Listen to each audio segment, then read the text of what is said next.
चलिए गाइस, एक सवाल पूछता हूं, क्या आपने कभी जेसीबी देखी है? नहीं, सवाल ये नहीं है, ओब्वियसली आपने देखी होगी।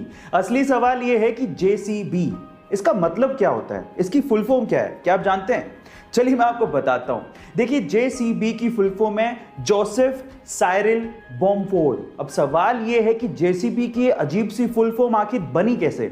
तो मैं आपको बताता हूं कि जिस कंपनी ने जेसीबी को बनाया था उसके फाउंडर का नाम जोसेफ साइरिल बॉम्फोर्ड ही है। क्या इसके पहले तक ये अमेजिंग फैक्ट आपको पता था?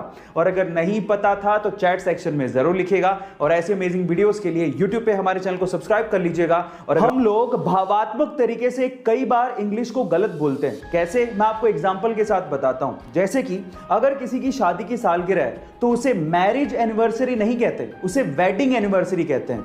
इसी तरह से अगर आप किसी चीज को फिर से इस्तेमाल कर रहे हो तो उसे सेकंड हैंड नहीं कहते, उसे यूज्ड कहते हैं। इसी तरह से अगर कोई मर जाता है तो उसे डाइड नहीं कहते, उसे पास्ड अवे कहते हैं। इसी तरह से अगर कोई गरीब है तो उसे पुअर नहीं कहते, उसे अंडर प्रिविलेज्ड कहते हैं। और फाइनली अगर कोई मोटा है तो उसे फैट नहीं कहते, उसे फुल फिगर्ड कहते हैं। गाइस, आपको इंग्लिश की ये नॉलेज कैसी लगी चैट सेक्शन में जरूर लिखिएगा। इंडिया में जब भी किसी के पास पैसे होते हैं या फिर उनकी जेब अलाउ करती है तो वो अपनी पसंदीदा गाड़ी खरीदने के लिए शोरूम पहुंच जाते हैं। वो ये भी नहीं सोचते कि इस गाड़ी को पार्क करने के लिए उनके पास पार्किंग प्लेस है या नहीं, ना ही शोरूम वाले पूछते हैं।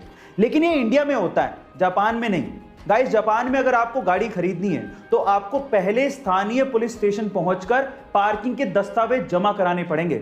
उसके बाद पुलिस वाले आपको पार्किंग स्पेस सर्टिफिकेट देंगे और उसके बाद ही आप गाड़ी खरीद पाओगे। गाइस, क्या आपको भी लगता है कि इंडिया में भी ऐसा कुछ होना चाहिए? चैट सेक्शन में जरूर लिखिएगा। गाइस, अगर मैं आपसे सवाल पूछूं कि आप अपने आधार कार्ड से मैक्सिमम कितनी सिम इशू करवा सकते हो तो आप लोग क्या कहेंगे? क्या इस सवाल का जवाब आपके पास है?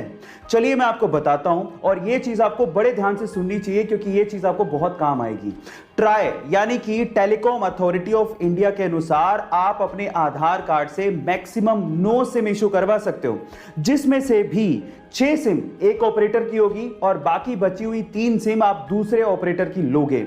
एक और चीज मैं आपको बता देता हूं, आप अपने आधार कार्ड से मात्र एक ही नंबर कनेक्ट कर सकते हो, इससे ज्यादा नहीं। हाँ, आप नंबर चेंज कर सकते हो, उसमें कोई प्रॉब्लम नहीं है। और इन फ्यूचर आप लोग याद रखिए कि आप 9 सिम से ज्यादा मत इशू करवाइएगा अपने नाम से। अगर आपने करवा भी ली तो आप ट्रबल में आ सकते हो। गाइस, ऐसे ही इंटरेस्टिंग फैक्ट्स के लिए यूट्यूब पे हमारे चैनल को सब्सक्राइब कर। गाइस, क्या आपको पता है कि इंडिया की लोकसभा में टोटल 552 सीटें हैं, यानी कि पूरे देश से लोकसभा में मैक्सिमम 552 लोग चुन के पहुंच सकते हैं। लेकिन क्या आपको पता है कि उन 552 सीटों में से किसी भी सीट पे 420 नंबर नहीं लिखा गया है? अब क्यों, ये मैं आपको बताता हूं।